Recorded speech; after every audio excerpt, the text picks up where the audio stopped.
Hai hai hai, selamat datang di Puan Conversation, ngobrol seru bareng Puan seputar karir, mental health, dan self-improvement. Selamat mendengarkan ya.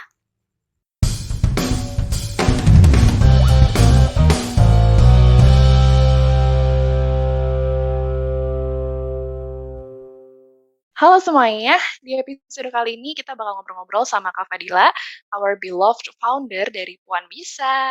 Oke, nah yang berjudul interview dulu, kerja kemudian. Nah, kalian pasti pernah ya, mungkin yang apply volunteer, apply internship atau kerja gitu, setelah melewati berbagai proses, akhirnya dipanggil interview. Nah, buat aku sih itu kabar yang mengembirakan. Sebenarnya mixed feelings karena itu juga bikin deg-degan. Tapi di satu sisi ya, kadang tuh, bingung gitu, gimana sih cara mempersiapkan diri gitu, untuk menghadapi pertanyaan-pertanyaan dari rekruter kita.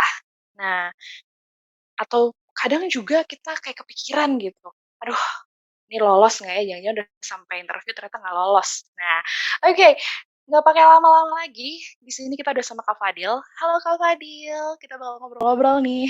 Apa kabar? Hai Kak Elin, baik. Kamu gimana kabarnya?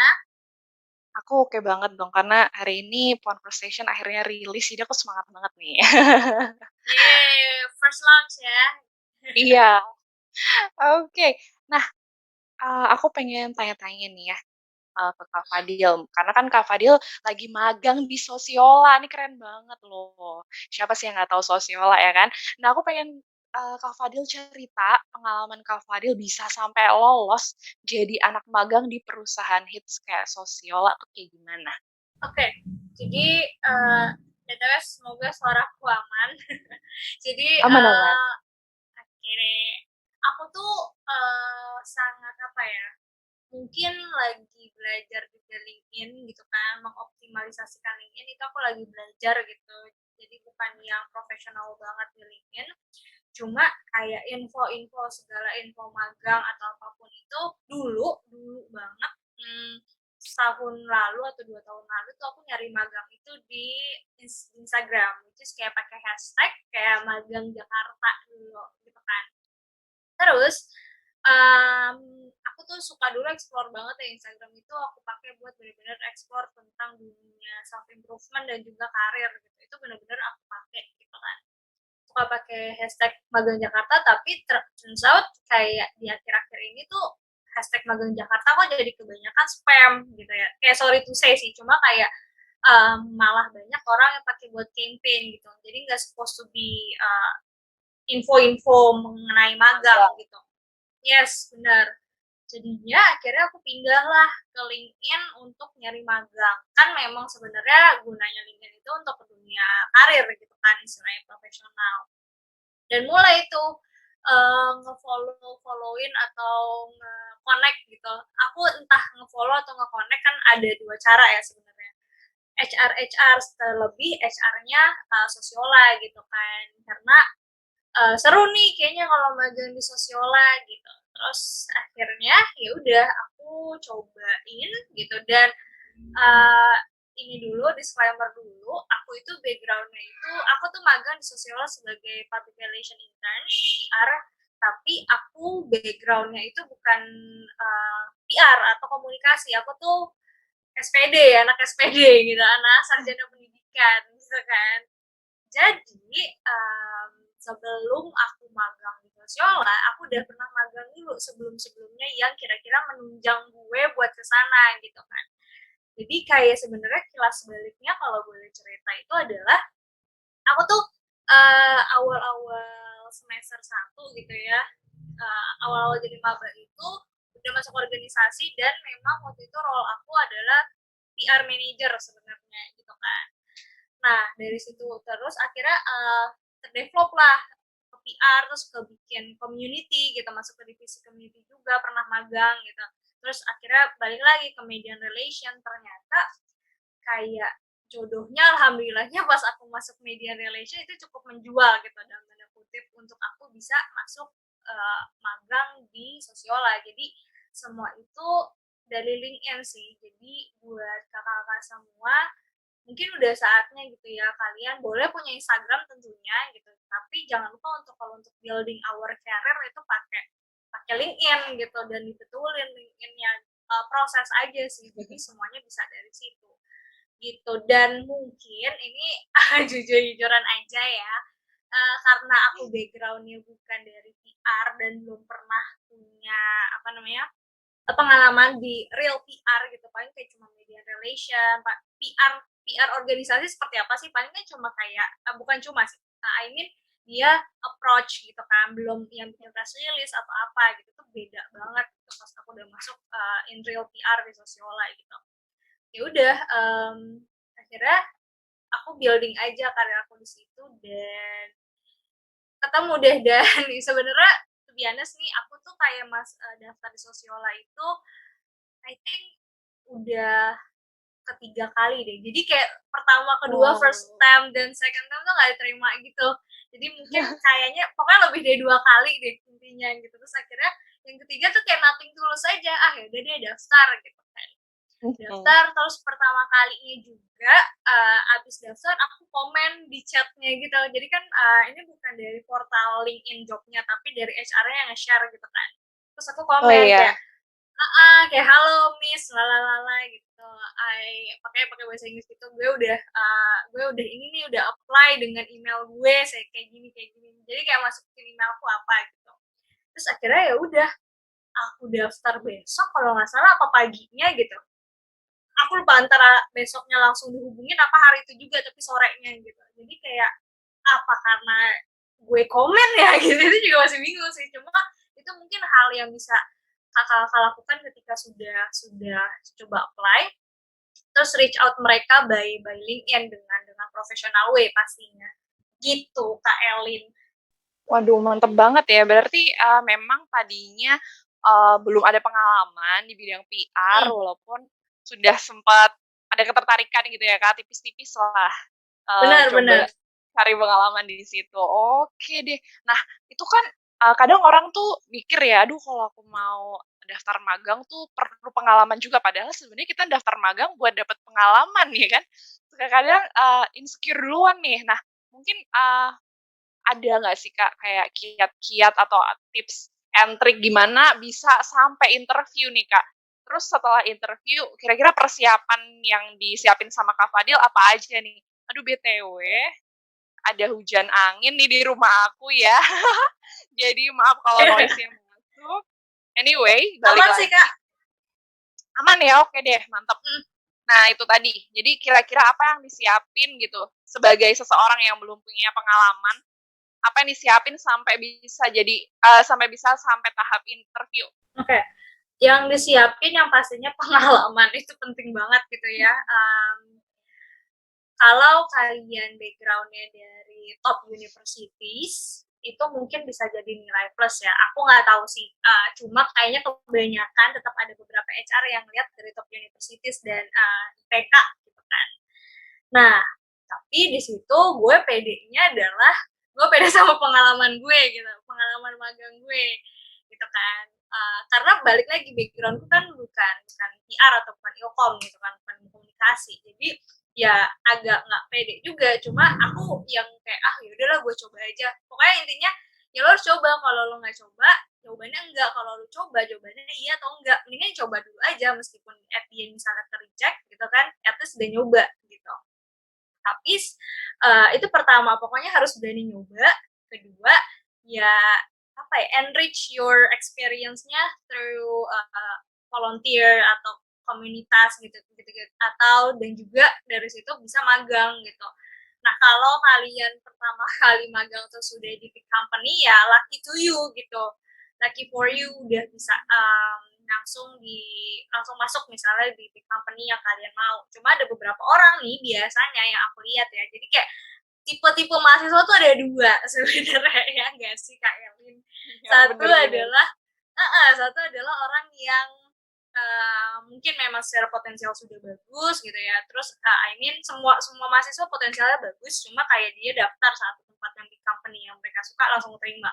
Ada yang belum nih karena memang mungkin harus belajar banyak dulu baru bisa nyampe ke situ. Makanya timeline orang beda-beda kan. Meskipun mungkin tujuannya Hmm. sama, dia ada yang lebih cepat gitu. Nah itu santai aja gitu. Makanya dari situ semua jadi dapat jadi dapat pengalaman banyak di organisasi, di magang gitu. Dan kalau misalnya aku langsung masuk misalnya sosiola, mungkin aku nggak akan dapat pengalaman magang yang lain nih gitu istilahnya, yang ilmu-ilmu lain di tempat lain gitu kan.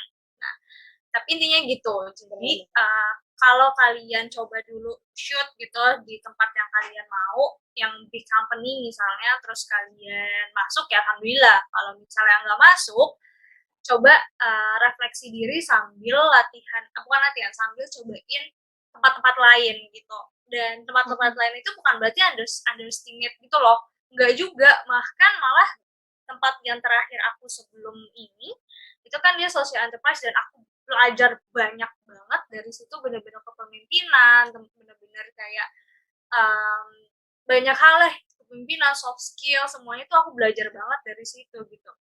Jadi yang nggak ada regretnya sama sekali ketika lo ke reject, ya lo harus cobain, oh kira-kira apa nih yang bisa membawa gue ke sana gitu. Jangan lupa CV. Kalau sudah pengalamannya sudah oke, jangan lupa CV. Kita udah tahu CV itu ada dua ya. Dulu tuh ITS atau ATS CV tuh orang tuh masih bingung apa tuh gitu kan. Dulu tuh aku sebenarnya aku udah aware, cuma nggak ngerti gitu. Aware doang gitu. Tapi nggak tahu company mana yang pakai ATS, yang mana pakai kreatif gitu. Kalau dari tips aku ya, to be honest, aku tapi ini apakah berhasil atau enggak, tapi ini berhasil di aku. Kalau misalnya kalian daftar di perusahaan yang misalnya submitnya itu pakai website mereka gitu, ada tuh beberapa, itu coba pakai ATS, pakai ITS. Cuma kalau pakai email, pakai kreatif gitu. Karena waktu itu aku pakai email waktu itu. Jadi aku ngirim ke HR-nya, email HR-nya, karena memang disuruhnya pakai email. Akhirnya aku pilih kayaknya jangan ATS CV deh gitu. Karena aku mikir mereka pasti banyak nge-screening CV dan butuh sesuatu hal yang ketika ngeliat CV gua, wah bagus nih gitu. Karena kan pakai manusia gitu. Akhirnya aku pakai kreatif CV gitu. Dan waktu itu kreatif CV aku tuh selalu warnanya pink sama agak abu-abu gitu. Jadi nggak yang hitam putih, enggak gitu, ada pinknya. Dan dari dulu selalu itu gitu. Bener, colorful tapi jangan over gitu. Jadi kayak cuma dua ton warna doang. Sama putih sih, putih itu buat fontnya gitu. Jadi kayak pink, buat pink itu biasanya buat headline-nya gitu-gitu, terus kayak ada putih sama abu-abu itu. Jadi kreatif CV aku kayak gitu. Ya udah dapet pengalaman bikin CV dan prepare your interview. Nah itu penting banget juga untuk prepare interview gitu. Halo, kemarin sempat aku ngobrol sama Kak Tara di RB, Ruang Berkembang Live Instagram. Monggo ditonton. Kakak-kakak semua. Sambil ini ya promosi ya, Bun. Benar-benar tipis-tipis ya. Tipis-tipis. Nah, interview itu tuh ada yang langsung sekali interview langsung masuk, ada yang 2 kali. Kalau di magangku dulu sebelumnya, nanti aku sekali interview, tapi waktu itu sama usernya langsung dan sama HR. Jadi aku nggak ada 2 kali interview. Cuma kalau yang ini nih, yang sekarang ini 2 kali. Gitu, 2 kali. Dan you know what? Yang bikin aku surprise adalah masukin nomor referensi kontak 2 orang. Dan itu harus leader, tim leader. Dan pokoknya intinya harus relate, bukan mentor ya, bukan mentor person. Aku waktu itu pengen masukin mentor, cuma nggak boleh ternyata. Gitu. Jadi harus masukin tim leader. Tim leader kamu tempat kerja kamu, boleh di organisasi atau di tempat magang. Tapi lebih baik itu tempat magang. Gitu. Makanya kita juga harus maintain good relationship with our supervisor, with our team leader gitu. Jadi mereka akan mereka akan menanyakan itu. Cuma aku kurang tahu ya. Tapi tempat lain yang sebelum aku sekarang ini, dia cuma sekali dan nggak minta referensi. Jadi beda-beda tuh. Makanya ya nyambi kita magang, nyambi kita organisasi, ya selesaikan. Dan juga go extra miles penting selalu aku bilang, dan maintain our good relationship with those people gitu. Waduh, keren banget. Tadi kayak kita harus prepare pengalaman. Walaupun sebenarnya magang itu emang buat cari pengalaman, tapi bukan berarti kita terus bener-bener dengan tangan kosong ya, kayak. Kita benar juga benar. harus tetap prepare pengalaman yang relevan, terus CV tadi diperhatiin, ada yang ATA, ATS, terus ada yang kreatif gitu, terus habis itu kita juga harus nyiapin interview, nomor referensi, dan maintain hubungan sama leader ya, karena itu bakal bantu kita banget, apalagi ketika aku jujur udah pernah, mungkin bagi dikit ya, share dikit, aku juga udah pernah Mhm. waktu itu, ini kerjaan sih, interview kerjaan gitu, terus aku harus nyediain, waktu itu dia nyediain 3 nomor referensi, tapi aku cuma ngisi 1 doang, dan waktu itu aku ngisi kafe sih, tim leader aku di Puan Bisa, gitu. Cuman ternyata mereka enggak ini sih, enggak menghubungi kafe. Jadi kayak bener-bener ya udah itu formalitas aja gitu. Tapi ada juga beberapa Yes, company yang itu nggak formalitas, mereka bakal bener-bener ngecek kayak ini orang waktu kerja benar. sama lu dia gimana nih gitu gitu kan. Gitu. Nah, itu Betul tadi kan betul. yang harus dipersiapin nih biar kita bisa goal nih sampai interview. Nah, kalau untuk interviewnya sendiri nih Kak, kira-kira metode apa atau kiat-kiat apa nih yang harus dilakuin selama persiapan interview biar kita bisa lolos gitu interview dan bisa akhirnya diterima di magang, kerja, atau volunteer? Oke, kiat-kiat atau interview kayak gimana sebenarnya nih, Kak Elin, udah banyak Mhm. banget yang ngebahas ini gitu ya, apalagi di YouTube gitu, ada namanya Paul Samuel, kalian bisa cek di YouTube-nya dan aku belajar banyak mengenai interview dari beliau. Dan dia juga bikin buku probation kalau nggak salah judulnya gitu. Itu tentang kayaknya tentang dunia-dunia ya probation gitu dan tentang dunia-dunia anak-anak muda yang baru awal masuk kerja kayaknya ya kalau nggak salah. Mhm. Nah, asal baca resumenya doang waktu itu. Resum apa namanya review bukunya, bukan resum review bukunya. Terus kira-kira sebenarnya ya ketika kamu interview ya di prepare sih gitu kan. Dan jangan tegang gitu dan jangan takut. Apalagi biasanya pertanyaan user dan pertanyaan HR sama user tuh kurang lebih sama mirip. Cuma biasanya kalau di user itu lebih lebih ada studi kasusnya. Itu yang bikin beda dan bikin orang kaget biasanya. Apalagi anak-anak magang gitu ya, anak-anak mahasiswa yang kayak baru masuk terus dikasih studi kasus itu yang bikin bingung. Ya hal yang harus lo lakukan ketika ada studi kasus ya lo pelajarin gitu sebenarnya, makanya harus prepare. Riset itu penting banget gitu di dalam hal Oke. apapun ya, apalagi bikin konten gitu ya, bikin konten riset, kayak Mhm. mau interview aja juga harus riset, semuanya itu harus riset. Jadi ketika mau interview wajib banget harus riset, tahu tahu dulu perusahaan ini apa, value-nya apa, karena bakal ada kayak pertanyaan, kenapa saya harus memilih kamu untuk masuk perusahaan ini, itu kayak orang langsung bingung Wah, kan gitu. bener tricky. Tricky banget. Nah, salah satu caranya ya dengan riset gitu. Nah, kamu bisa misalnya di perusahaan A nih, value-nya dia tuh ini banget nih, gender equality misalnya, atau value-nya nih sangat positivity atau sangat suka banget memberikan dampak ke sekitar gitu. Jadi dampak itu pertama lah, profit kedua misalnya gitu. Ya udah, ketika kamu tahu value-nya seperti itu, kamu bisa ngomong alignin sama value kamu gitu. Jadi ya Mhm. bilang aja, kasarnya gini guys, ya saya merasa value perusahaan ini yang mana, terus yang ini itu yang mana sesuai dengan Mhm. value saya gitu. Jadi saya harap saya bisa berkontribusi dan belajar lebih di perusahaan ini karena punya value yang sama. Misalnya kayak gitu. Banyak sih, banyak cara untuk bahas atau untuk menjawab pertanyaan-pertanyaan ditanya kenapa harus di perusahaan ini misalnya. Mhm. Terus juga ada yang kita tahu yang sekarang tuh lagi ngehits dalam tanda kutip itu metode STAR gitu kan. Ada Mhm. apa namanya dari STAR itu ada situation, task, action, and result gitu. Jadi dijelasin kalau misalnya ada pertanyaan apa achievement kamu gitu misalnya apa achievement kamu terbesar itu biasanya user sih yang nanya gitu. Tapi HR juga pernah nanya sih jadi kayak double double gitu dan aku Mhm. tuh biasanya selalu punya template uh, jawaban. Jadi biasanya kan kalau user atau HR itu nanyanya itu nggak jauh beda dari perusahaan-perusahaan lain nggak sih gitu kan. Bener Nah, bener.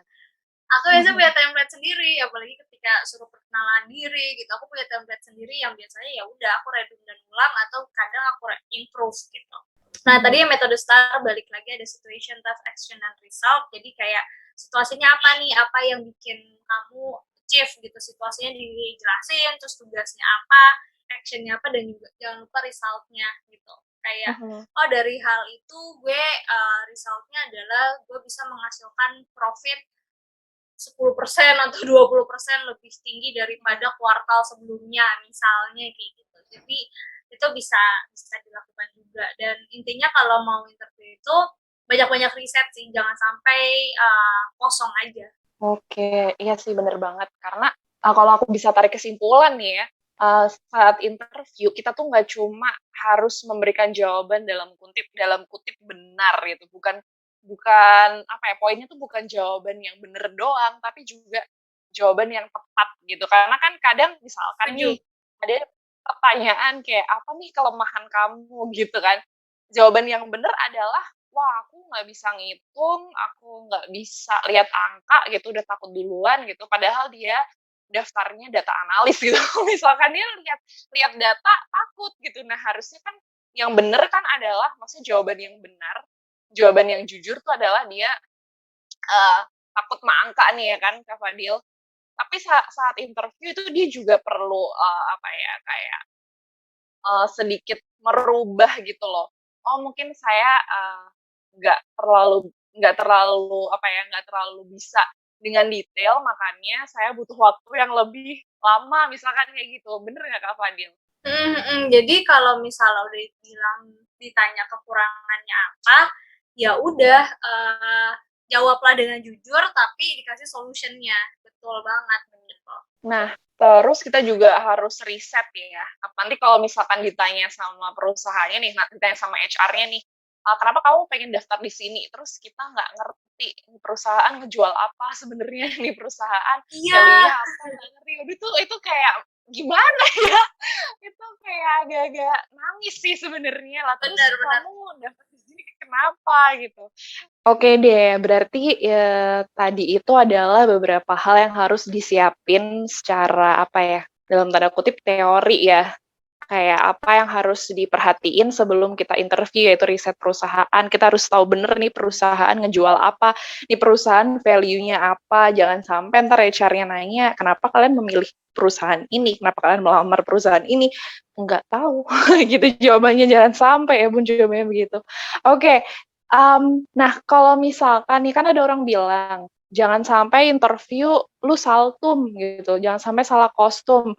Kayak misalkan pakai baju formal banget, pakai jas hitam putih gitu misalkan, ke startup yang sebenarnya culture-nya santai-santai aja, dan atau malah ke corporate gitu ya, ke perusahaan yang enggak santai kayak startup gitu culture-nya, tiba-tiba kita datang cuma pakai kaos sama celana jeans gitu, itu kan saltum banget tuh.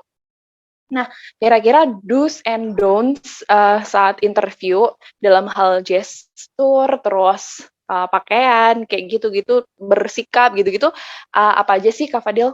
Oke, do dan don't saat, ini ya, saat interview gitu. Nah, Mhm. ini kayak karena kita lagi online semuanya gitu ya, jadi kadang orang tuh atasnya rapi, bawahnya celana pendek gitu kan, sering banget ya nggak sih? Nah, sebenarnya kalau udah offline gitu, dapet interview offline, menurutku ya, my personal bukan experience sih, my personal preferensi gitu adalah kalau misalnya emang udah tahu nih, oh startup santai gitu, tapi jangan pakai jeans deh. I mean cari aman gak sih gitu.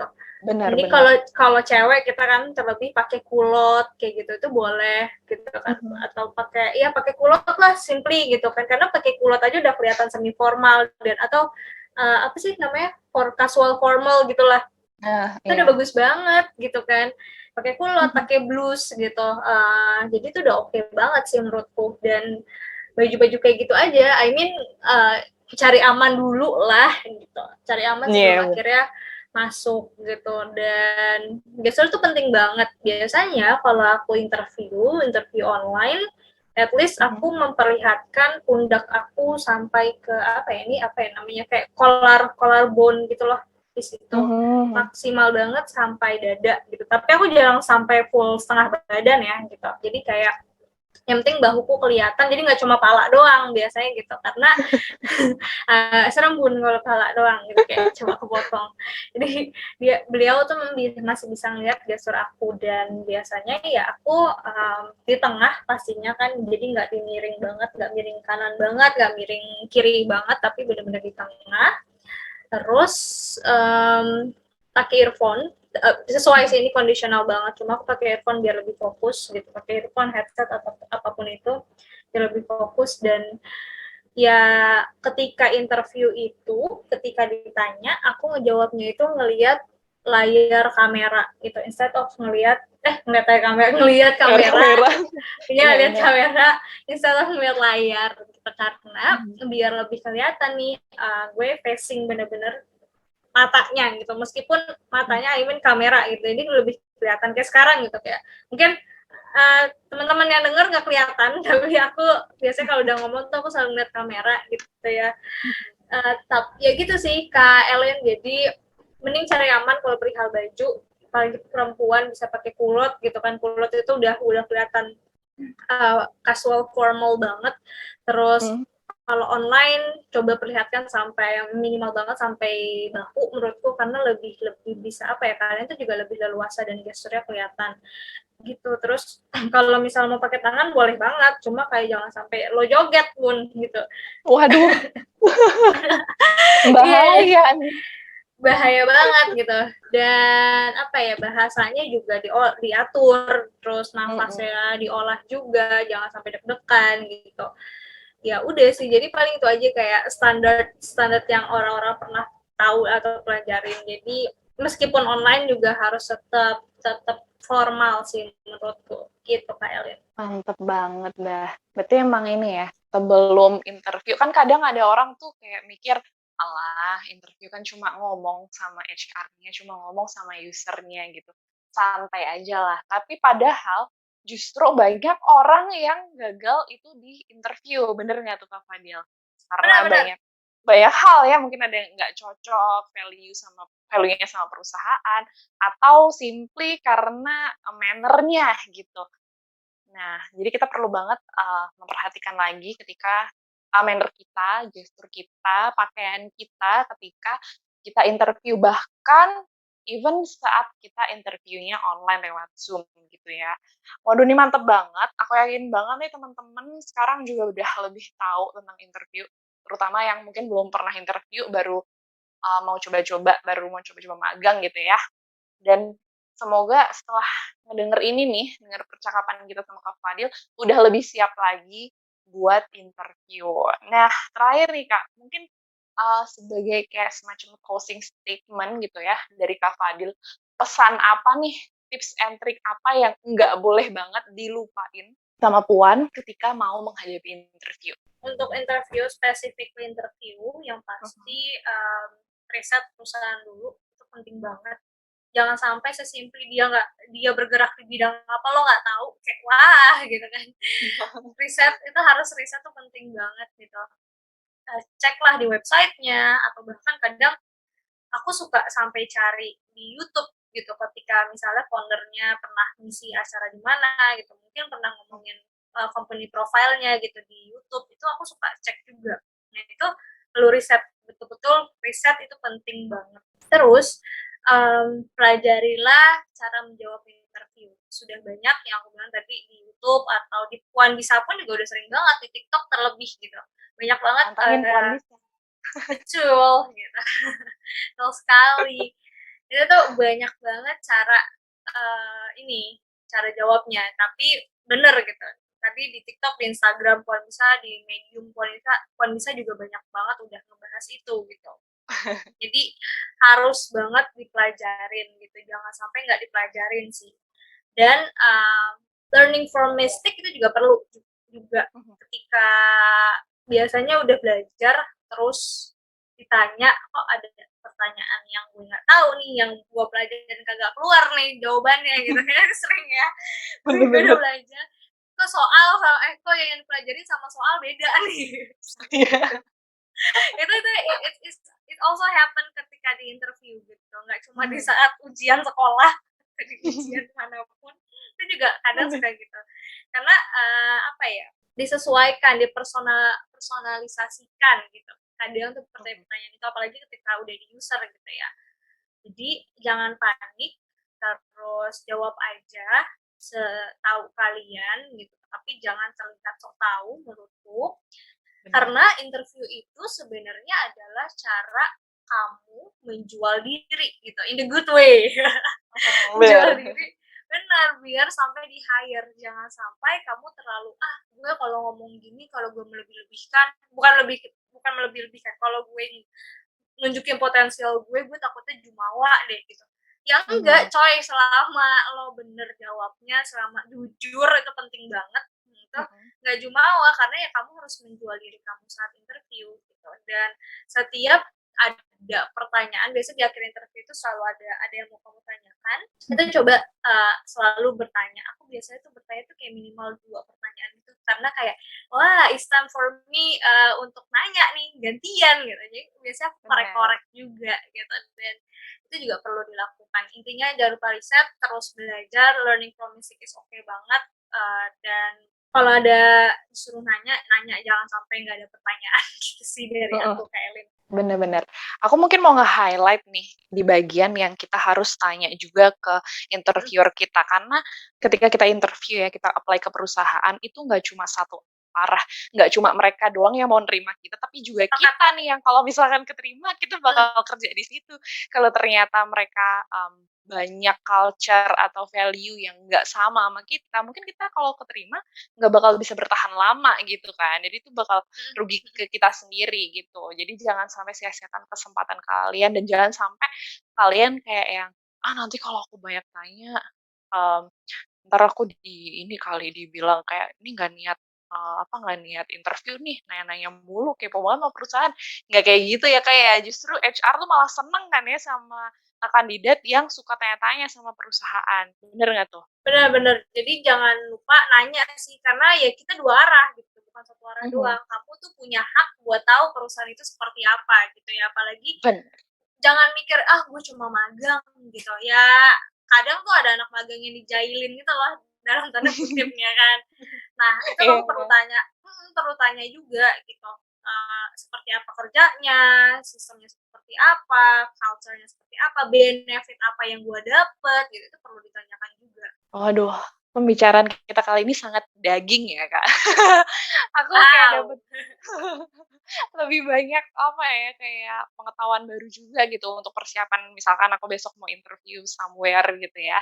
Dan pastinya juga teman-teman Puan pastinya juga dapat banyak banget insight dari Kak Fadil.